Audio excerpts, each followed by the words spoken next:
Hi again, everyone. This video is sponsored by contribution from Joan, and here's her story. Hi, Ollie. My name is Joan. I made a video out of anger, and anger that sat in my soul for at least 3 years. I posted it on my YouTube channel in anger at the fact that I was foolish enough to finally run from one very malignant narc to 3 to 4 months later blindly fall for a user narc and pay 2 more years of hell inside my very own home. Dumb. In December 2012, when I ran from the first one, I didn't know what he was and discovered the word a year into the second. Both men had the same problem but exhibited it so differently.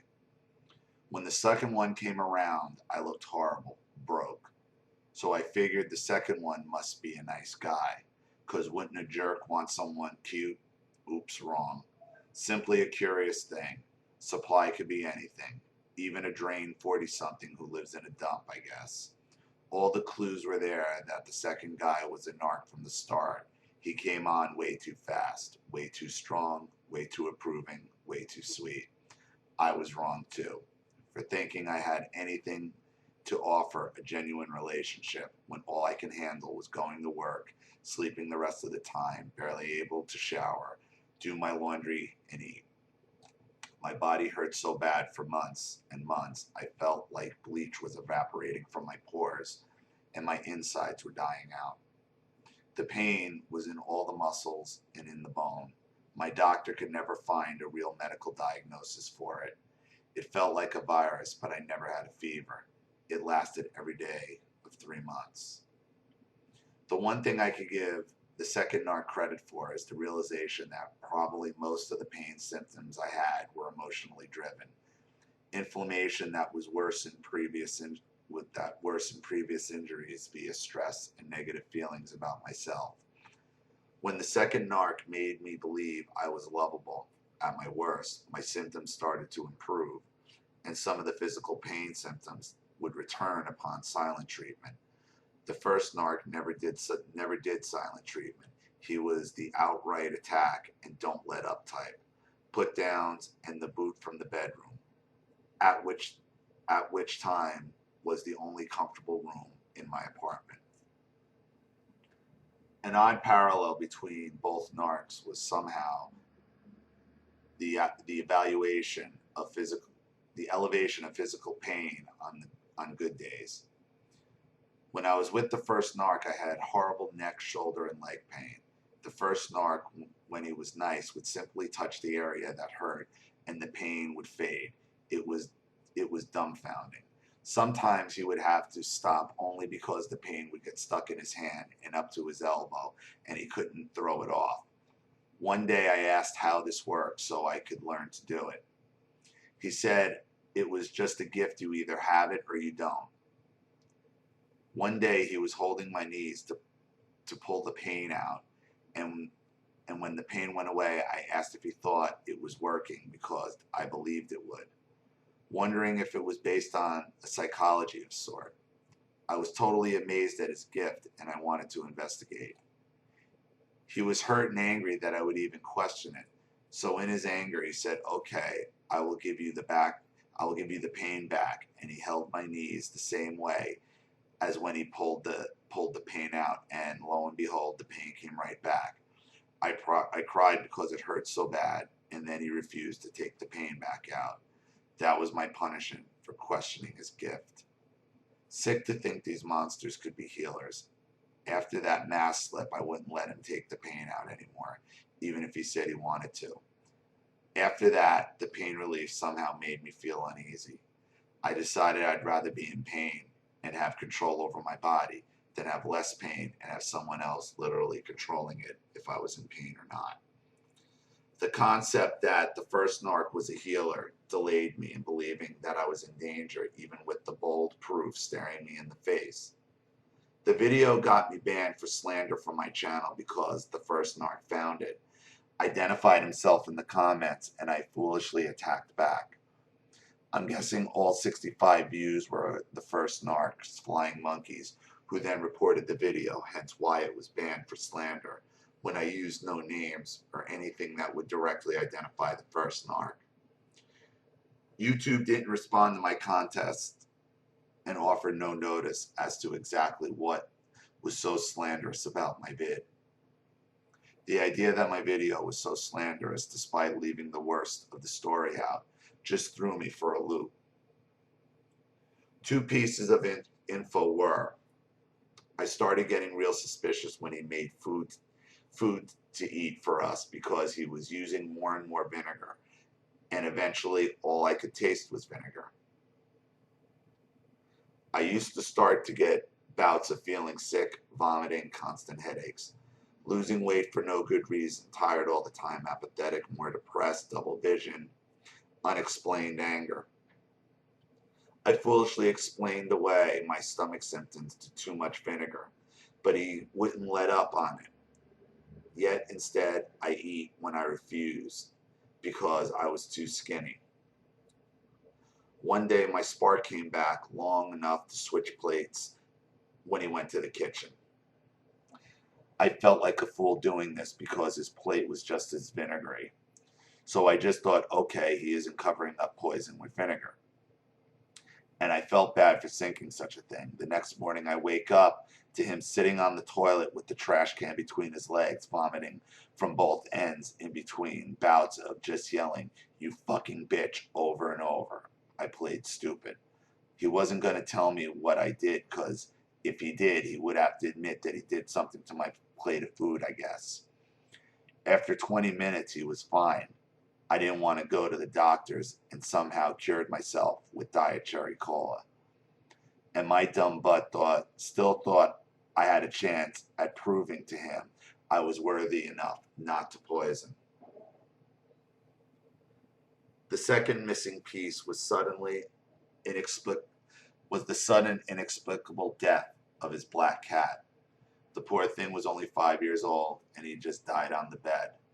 I felt so bad because I walked past him twice, thought he was just asleep, like the other 5 cats that were also on the bed. The narc noticed and immediately was yelling and crying. I just froze in shock, and the narc attacked me for being a bitch and not caring, because I just stood there like a deer in the headlights. It was pointless to even explain to him my frozen body and mind had nothing to do with lack of empathy. I tried to help bury the cat, but I wasn't much help getting through the rock and clay layers. I cried in the shower after being accused of being a monster. I didn't feel right battling in front of him over his cat or showing any sympathy to him in fear of being accused of acting. The finger pointing continued into the next day, where he blurted out that he thought I killed his cat. I immediately got defensive and screamed at him for blaming me. Amid my fit, he said, "You let him on the counter and he probably licked the dishes," as he pointed to the dirty dishes that piled up. It's true, he was always after the cats to get off the counters. I was lax about it because I knew damn well when we left the house they get in the counters anyway, and I was sick of yelling at cats. But why do you got 6 cats? It's a lot of cats in an apartment.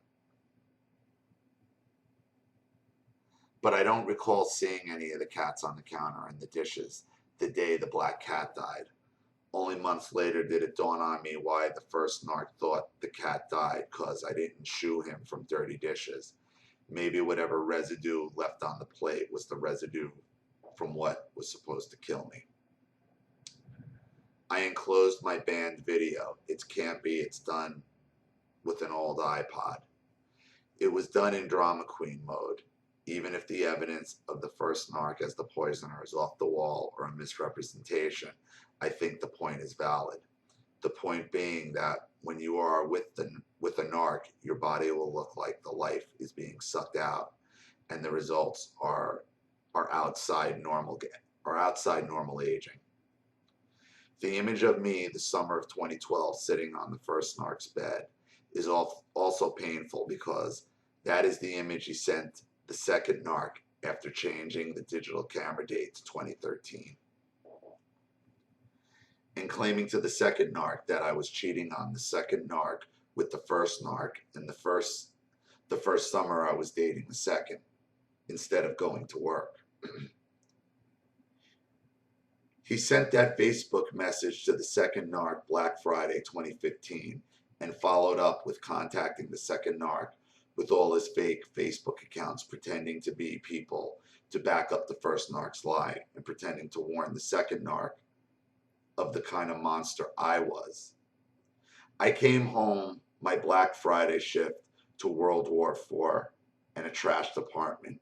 It took me weeks to get the second narc to listen long enough for me to show him my Facebook block list and to show him that these people were all the first narc pretending to be different people. On that Black Friday, I raged like a narc called.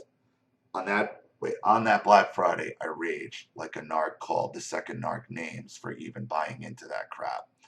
I was so pissed that he couldn't figure out how old the pic was, and that people blowing off work to have an affair would sure as hell not look like I did in that photo. I looked like I was there against my will. It took me 2 more weeks for him to pay attention to the bra strap so I could point out the fact the whole time the second narc knew me. The second narc knew me. Did I have a lavender bra? The answer, nope. That bra broke in the middle of work and caused an embarrassing moment on Valentine's Day 2012. And I didn't even talk to the second narc until March 30th, 2013. So guess it was a moment of narc retardation that he couldn't debunk the claim just looking at the photo, or an example of the second narc so deep in devaluation he had to believe it, or an example of narc trashing out narc trash, or an example of narc trash taking out narc trash. For some reason, the video's not playing. I could see it, but it won't play. I don't know why. Here's what you have to understand when you said you only had 65 views and his was the only one. Unless you have a larger channel, if they get multiple complaints, YouTube is just gonna take it down because you don't have enough of a subscriber base to fight against it. That's kind of how that works. So, and you got to understand, these are faceless people who rip these videos down on complaints. Don't read too much into it. Look, you're missing the entire point here of your life. I mean,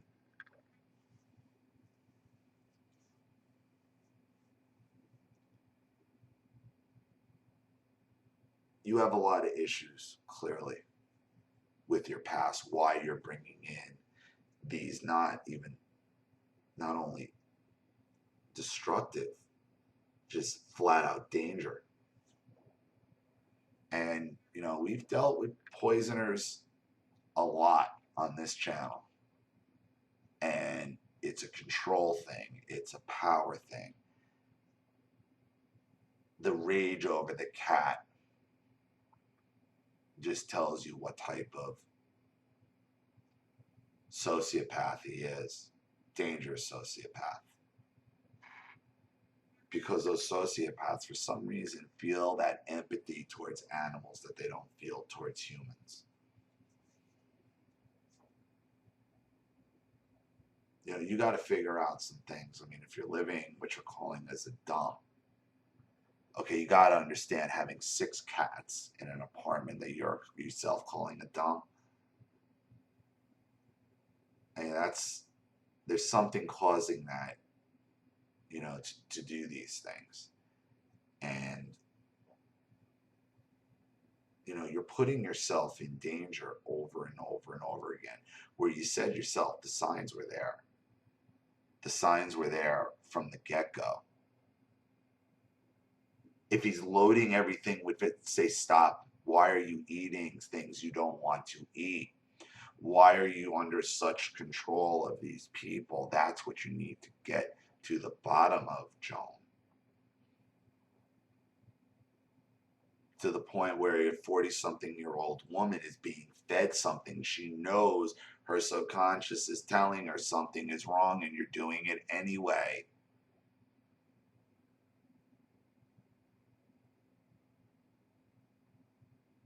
That's scary. That is, you need nobody.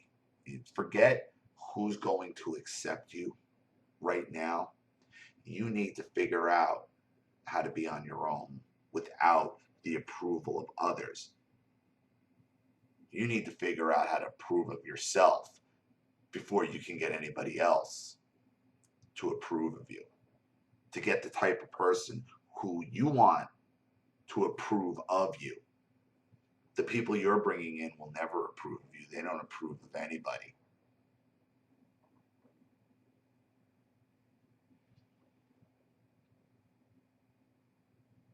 It's just your condition is quite scary. You know, the healer nonsense, it's nonsense, like you said. It's all up here. It's all psychosomatic. You wanted to believe he had that type of power. You wanted to believe it. Because if he has that type of power, then he has the ability to protect or whatever it is. Stop wanting to believe in the narcissist. That's what leads you to these problems. That's what leads most of us to these problems, is we want to believe them for whatever reason, to fill that emotional hole, to be loved, to be accepted. They will always show their true colors. And no matter how much you want it, it's not going to happen. So I hope this helps. Thank you so much for your story. I really appreciate it. Thank you to everybody watching. Please leave any opinions or advice in the comment section below. And again, if you want your story read on the channel, you have a narcissist you'd like to expose or a topic you'd like me to cover, you know what to do with the email and my PayPal link in the description box. And remember, when you do email me your story, please put at the top the name you'd like to go by and whether it's with or without contribution. This is Ollie Matthews. Thanks for watching. See you all again soon.